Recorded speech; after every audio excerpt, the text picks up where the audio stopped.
Assalamualaikum warahmatullahi wabarakatuh.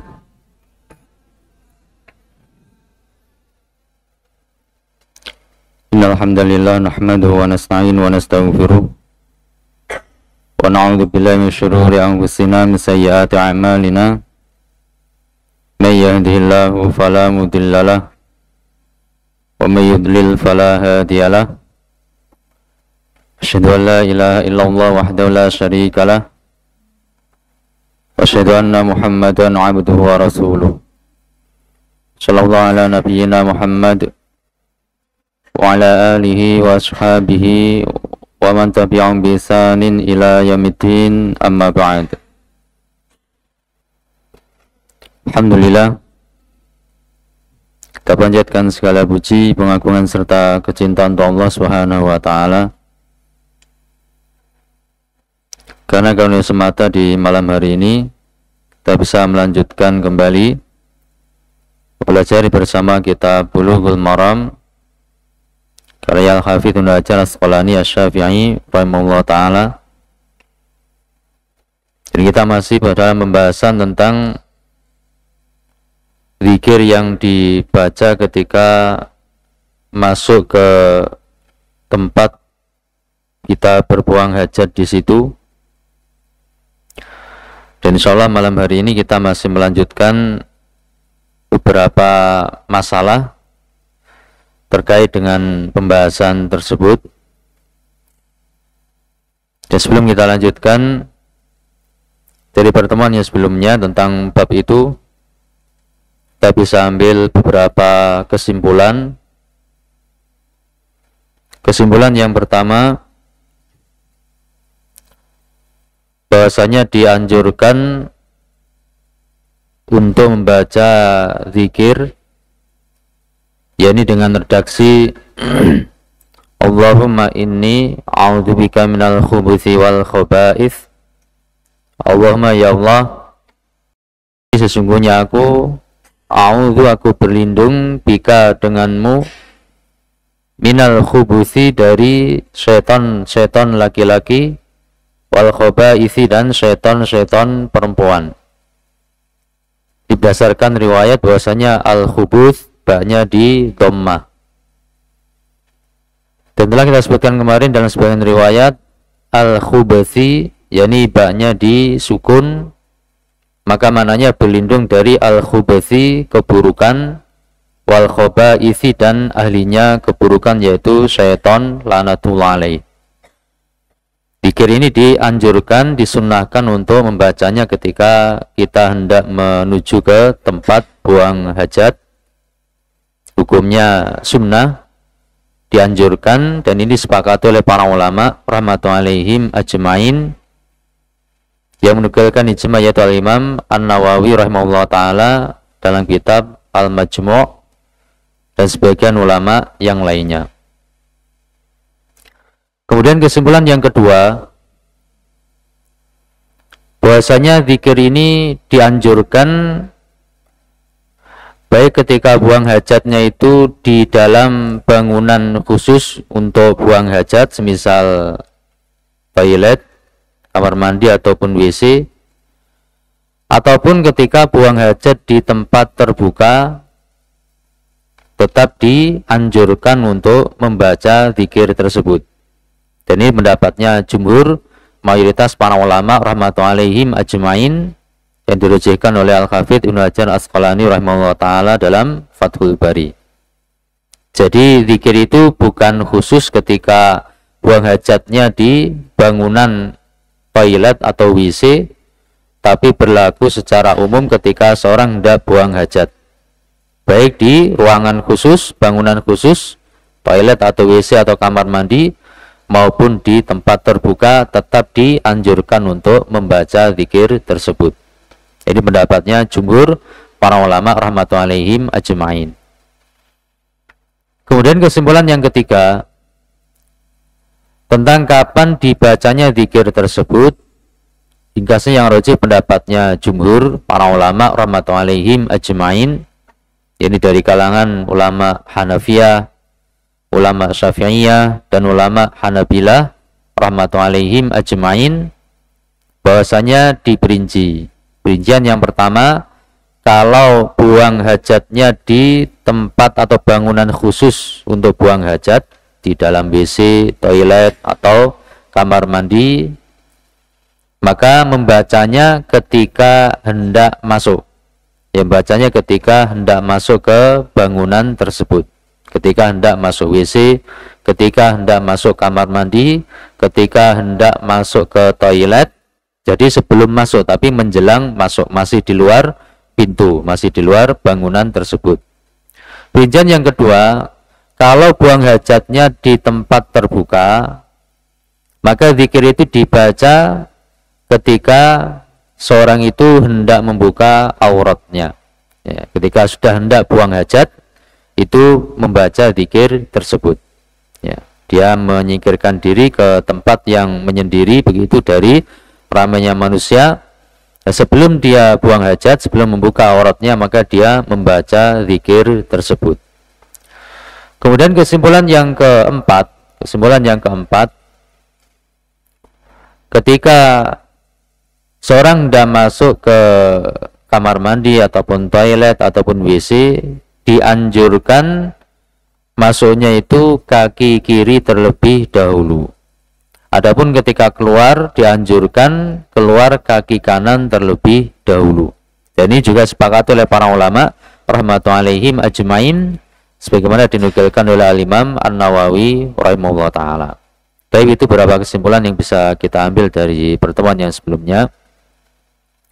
Insya Allah kita lanjutkan kepada masalah yang kelima dan seterusnya terkait hadis yang kita baca kemarin. Dan mohon pertolongan pada Allah Subhanahu wa taala. Semoga Allah Azza wa Jalla senantiasa memberikan kemudahan bagi kita semuanya di dalam menuntut ilmu syar'i, di dalam memahaminya, mengamalkan serta mengajarkan atau mendakwahkan kepada yang lainnya. Dan semoga Allah Subhanahu wa taala menjadikan ilmu kita sebagai ilmu yang bermanfaat dan diberkahi.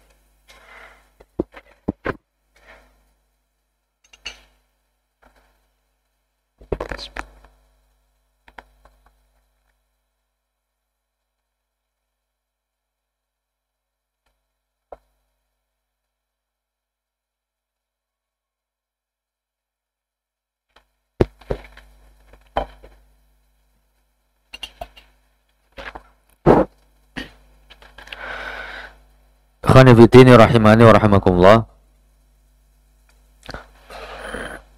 Kemudian masalah yang kelima,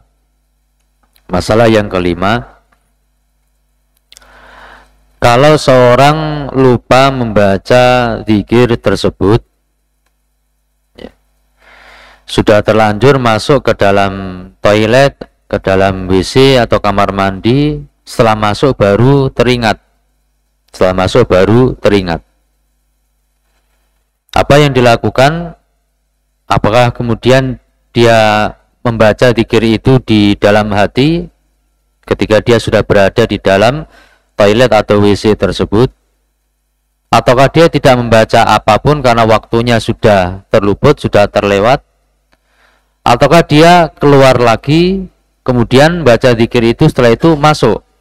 Nah, ini beberapa kemungkinan dari masalah ketika seorang lupa membaca zikir tersebut. Ringkasnya yang lebih dekat adalah, yakni dia sudah masuk di dalam toilet, ya, berarti sudah luput waktu dianjurkannya untuk membaca zikir tersebut. Ya, tidak dianjurkan dia untuk keluar lagi. Ya, untuk keluar kemudian membaca zikir itu, setelah itu masuk lagi, tidak dianjurkan yang demikian itu. Begitu pula tidak ada syariatnya untuk membaca zikir tersebut di dalam hati. Karena hadis mengatakan apa? Karena Nabi SAW idza dakhalal khala'a qala, Nabi SAW ketika masuk ke dalam tempat untuk buang hajat, maka beliau mengucapkan qala. Yang namanya qala dalam istilah syariat, ketika tidak diterangkan lebih lanjut, berarti maksudnya adalah mengucapkan dengan lisan. Maksudnya mengucapkan dengan lisan. Ya, maka ini tidak disyariatkan untuk membaca zikir itu di dalam hati ketika lupa. Dan rajih adalah apa? Yang lebih dekat, yakni Itu tidak dianjurkan untuk membacanya lagi, baik secara lisan ataupun dalam hati ataupun keluar untuk membaca di luar kemudian masuk lagi, itu tidak disyariatkan karena waktunya sudah terluput. Ya, waktunya sudah terluput. Tapi masalah ini masalah yang lapang, kata Syekh Utsaimin rahimahullah taala. Wallahu a'lam bishawab. Kemudian masalah yang keenam. Masalah yang keenam. Bagaimana kalau seseorang itu membawa anak kecil, yaitu masih anak-anak atau bahkan bayi, kemudian untuk buang air kecil atau buang air besar di dalam toilet atau di dalam WC. Bukan dia, bukan orang yang dewasa itu yang buang hajat, tapi dia membawa anak kecil untuk buang hajat, supaya anak kecil itu buang hajat di dalam toilet atau WC tersebut. Nah, ini bagaimana? Ada beberapa kemungkinan disebutkan oleh sebagian ulama rahmatullahi alaihim ajmain. Apakah dia tidak membaca apapun karena yang buang hajat bukan dia, tapi yang buang hajat adalah anak kecil tersebut? Ataukah dia memintakan perlindungan untuk anak kecil tersebut? Ataukah dia meminta perlindungan kepada Allah SWT baik untuk dirinya sendiri maupun juga untuk anak kecil itu? Ini beberapa kemungkinan terkait kondisi ini. Orang dewasa tidak masuk ke toilet atau WC atau kamar mandi, bukan dia yang buang hajat, tapi bawa anak kecil itu yang buang hajat. Maka orang dewasa ini apakah baca zikir tersebut atau bagaimana? Nah, permasalahan ini kembalinya, akar permasalahannya yaitu apakah zikir itu tujuannya kaitannya tentang buang hajat dan membuka aurat, ataukah yang dimaksudkan adalah untuk berlindung karena tempat itu adalah tempat yang banyak syaitonnya, Kembali ke mana antara dua hal ini, ataukah kedua-duanya? Kalau dilihat kepada zahirnya lafaz yang disebutkan atau yang dibaca oleh Rasulullah Shallallahu Alaihi Wasallam, maka zahirnya adalah beliau berlindung kepada Allah SWT dari kejahatannya syaitan, yang mana dalam sebagian riwayat dikatakan bahwasanya al-khususu itu muhtadharatun, yang namanya WC itu disitulah tempat banyak dihadiri oleh syaitan, dihadiri oleh syaitan. Maka lebih menguatkan bahwasanya zikir tersebut disyariatkan kaitannya lebih karena di tempat seorang buang hajat itu adalah tempat di mana banyak syaitan di situ. Maka kaitannya tentang masalah berlindung dari syaitan sebagaimana zahirnya lafaz zikir tersebut. Maka berarti yang disyaratkan ini bukan khusus terkait buang hajat. Yang buang hajat hanya anak kecilnya, tapi lebih menjurus kepada masalah berlindung kepada Allah dari godaannya syaitan, dari gangguannya syaitan. Sehingga di sini yang lebih dekat, atau kita condong kepada pendapat bahwasanya disyariatkan berlindung kepada Allah SWT dari syaitan itu baik untuk dirinya sendiri, yaitu orang dewasa tersebut, maupun juga memintakan perlindungan untuk si anak kecilnya, Redaksinya mungkin bisa beraneka ragam. Bisa jadi diantaranya yang paling mudah yaitu dengan ungkapan Allahumma inna na'udzubika minal khubuthi wal khaba'ith. Tinggal mengganti a'udzu menjadi apa? Menjadi na'udzu, yang aku menjadi kami. Allahumma ya Allah, inna sesungguhnya kami siapa? Kami yaitu saya yang membaca doa dan juga untuk mewakili si anak kecil ini. Inna sesungguhnya kami, na'udzu kami berlindung, bika dengan dirimu ya Allah, minal khubuthi wal khaba'ith, dari setan laki-laki dan setan perempuan. Baik. Kalau Anda condong kepada pendapat tersebut. Wallahu a'lam bishawab. Ya, wallahu a'lam bishawab. Kemudian masalah yang ke berapa? Yang ke-7, ya, masalah yang ke-7. Apakah disyariatkan untuk membaca tasmiyah? Tasmiyah itu apa? Tasmiyah itu bismillah. Kalau basmalah itu bismillahirrahmanirrahim, kalau tasmiyah itu bismillah. Nah, masalah ini sebagian ulama menukilkan kesepakatan bahwasanya dianjurkan membaca bismillah sebelum masuk ke toilet atau semisalnya. Itu yang menukilkan Al-Imam An-Nawawi rahimahullah ta'ala dalam kitab Al-Majmu'. Tapi sebagian ulama Malikiyah menukilkan ada perbedaan pendapat dalam masalah itu. Sebagian Malikiyah berpendapat tidak disyariatkan membaca tasmiyah. Nah, jadi ada dua penukilan. Disyariatkan membaca tasmiyah ataukah tidak, ini ada dua penukilan. Imam Nawawi rahimahullah menukilkan kesepakatan para ulama disyariatkan, dianjurkan, disunnahkan membaca bismillah sebelum masuk toilet atau semisalnya, atau sebelum membuka auratnya. Sebagian ulama Malikiyah dinukilkan berpendapat tidak disyariatkan, tidak disyariatkan. Maka di sini butuh untuk dilihat kepada dalil-dalil yang datang dalam masalah ini. Dalam masalah ini banyak hadis yang dinukilkan oleh para ulama rahmatullahi alaihim ajmain. Di antaranya ada hadisnya Ali bin Abi Thalib radhiyallahu ta'ala anhu, ada hadisnya Anas Malik radhiyallahu ta'ala anhu, ada hadisnya Abu Sa'id Al-Khudri radhiyallahu ta'ala anhu, ada hadisnya Ibnu Mas'ud radhiyallahu ta'ala anhu, dan hadis yang lain dalam masalah ini. Cuma yang menjadi permasalahan, para ulama ahli hadis pun berbeda pendapat tentang status akhir dari hadis tersebut. Ada yang mensahihkan, ada pula yang mendhaifkan. Hadisnya bagaimana? Dikatakan bahwasanya Rasulullah SAW itu bersabda, satru ma baina a'yunil jinni, penutup atau tirai antara pandangan matanya jin, wa baina aurati bani Adam, dan antara auratnya anak Adam, ayaqula ahadukum, hendaknya salah seorang di antara kalian itu mengucapkan idza dakhalal khala'a, ketika dia hendak masuk ke tempat buang hajat, mengucapkan apa? Bismillah. Mengucapkan bismillah.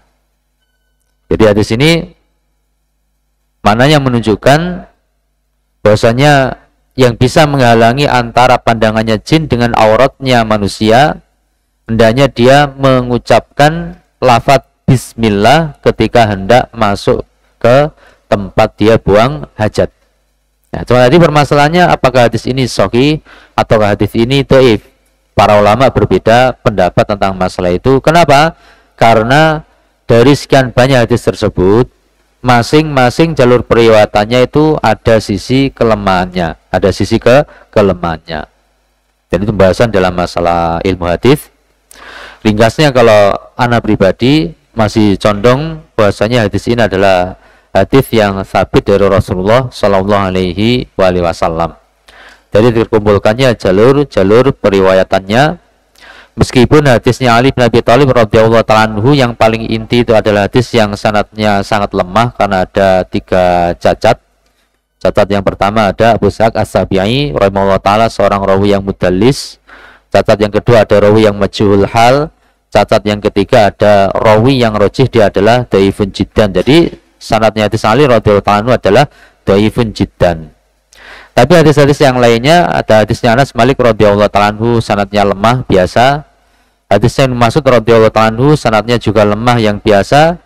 Hadisnya Muawiyah bin Haidar radhiyallahu ta'ala anhu juga lemah biasa. Maka terkumpulkannya jalur-jalur ini, kalau ana pribadi masih condong hadis ini sabit dari Rasulullah SAW, al-hadis yang hasan bimajmu'i turuqihi, dengan terkumpulkannya jalur-jalur periwayatannya. Tapi khilaf ini termasuk khilaf yang mutabar ya di antara para ulama rahmatullahi alaihim ajmain. Bagi yang mendhaifkan hadis tersebut, ya berarti tidak disyariatkan untuk mengucapkan bismillah ketika hendak masuk ke tempat buang hajat. Bagi yang setelah membahas kemudian condong hadis itu sabit, berarti disyariatkan ketika hendak buang hajat itu dia membaca bismillah. Jadi sebelum membuka auratnya. Ya sama dengan pembahasan yang sebelumnya itu. Jadi kalau buang hajatnya itu di tempat khusus buang hajat seperti toilet, WC, kamar mandi, berarti membacanya di luar toilet atau di luar kamar mandi. Jadi dia sebelum masuk ke kamar mandi atau toilet atau WC itu mengucapkan Bismillah, Allahumma inni a'udzubika minal khubuthi wal khaba'ith. Membacanya di luar toilet, di luar kamar mandi atau WC. Tapi kalau dia buang hajat di tempat terbuka, maka membacanya sebelum membuka aurat. Sebelum buka auratnya untuk buang hajat, dia mengucapkan Bismillah, Allahumma inni a'udzubika minal khubuthi wal khaba'ith. Karena condong kepada pendapat tersebut. Karena hadis tentang tasmiyah Bismillah, condong itu sabit dari Rasulullah Shallallahu Alaihi Wasallam. Wallahu a'lam bishawab. Tapi mungkin sampai di sini. Mudah-mudahan tambahan masalah ini bisa kita pahami dan bermanfaat. Wallahu a'lam bishawab.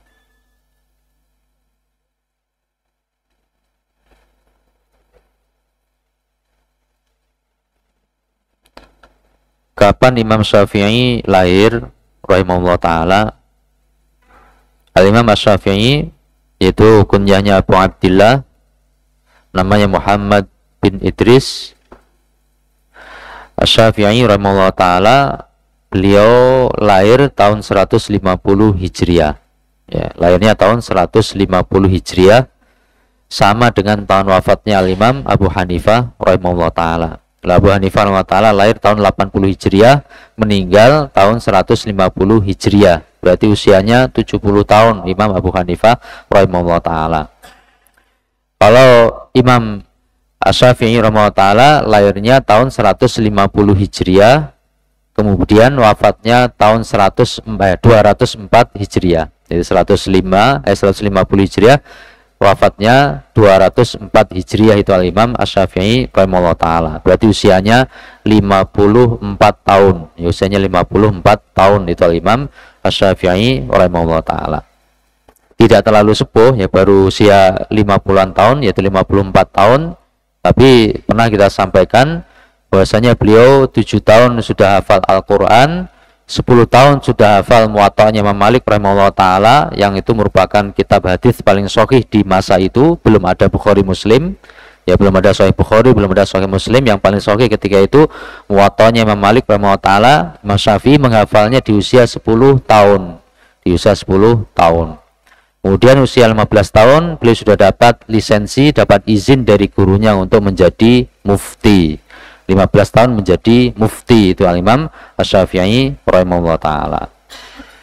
Padahal beliau seorang anak yatim, ya beliau seorang anak yatim, ya sudah ditinggal wafat oleh ayahandanya. Beliau diasuh oleh ibundanya dengan segala keterbatasan. Orang yang sangat miskin, ya tidak punya harta apapun. Jadi beliau menulis itu, cari tulang, ya kemudian menulis di tulang, cari apa, nulis di apa, begitu itu Al-Imam Asy-Syafi'i rahimahullah ta'ala. Tapi ilmunya berkah, ilmunya berkah. Baik.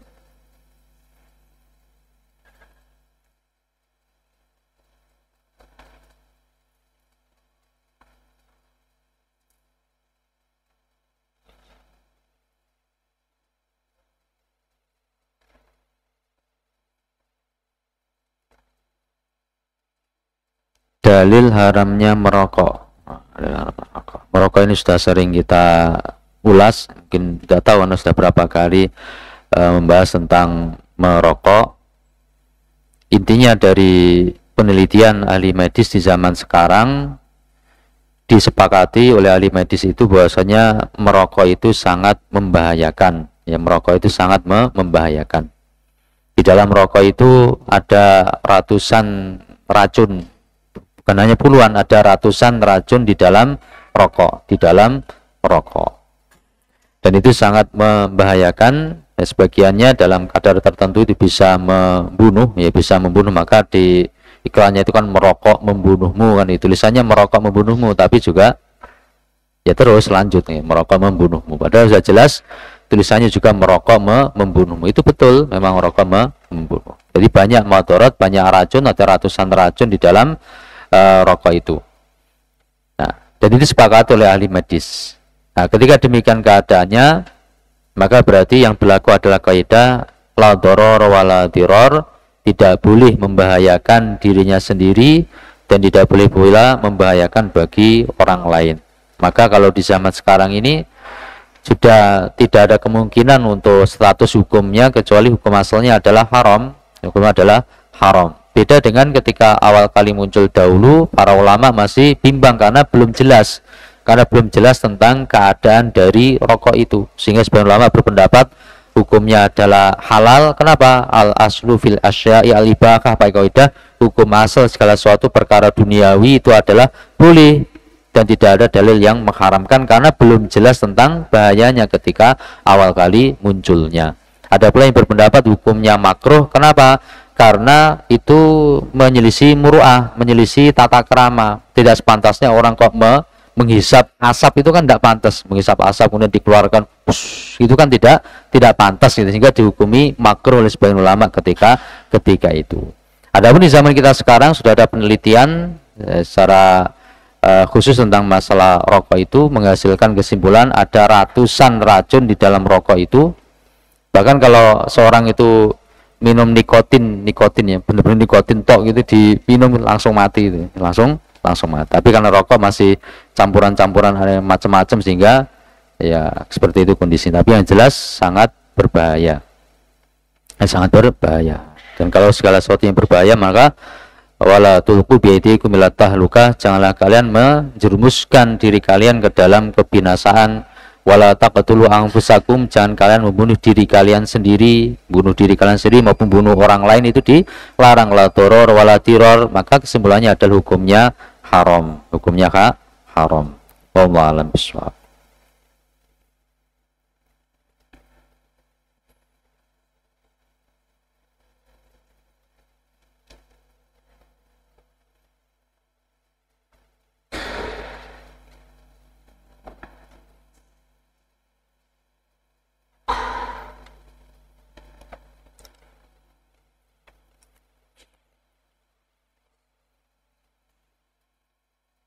Ada yang tanya kunyah.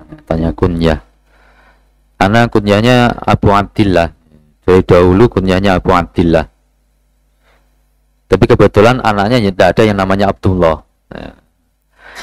Anaknya yang pertama Nifah, yang kedua Maryam, yang ketiga Muhammad Nuh. Tidak ada yang namanya Abdullah, tapi kunyah anak Abu Abdillah. Ya, mencontoh siapa? Mencontoh Imam Malik rahimahullah ta'ala, Imam Syafi'i rahimahullah ta'ala, Imam Ahmad rahimahullah ta'ala, Imam Bukhari rahimahullah ta'ala, itu kunyahnya Abu Abdillah. Wallahu a'lam. Apa lagi?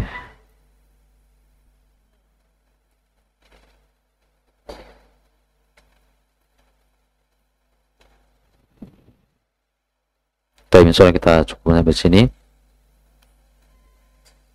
Mudah-mudahan apa yang kita murojaah bisa difahami dan bermanfaat bagi hati kita, dunia kita dan akhirat kita. Kalau ada benarnya dari Allah Subhanahu wa taala, ada kelirunya karena keterbatasan ilmu ana, semoga diampuni Allah Subhanahu wa taala, ada kurangnya mohon dimaafkan. Subhanakallahumma bihamdika asyhadu an la ilaha illa anta astaghfiruka wa atubu ilaik. Wa akhiru da'wana alhamdulillahi rabbil alamin. Wassalamualaikum warahmatullahi wabarakatuh.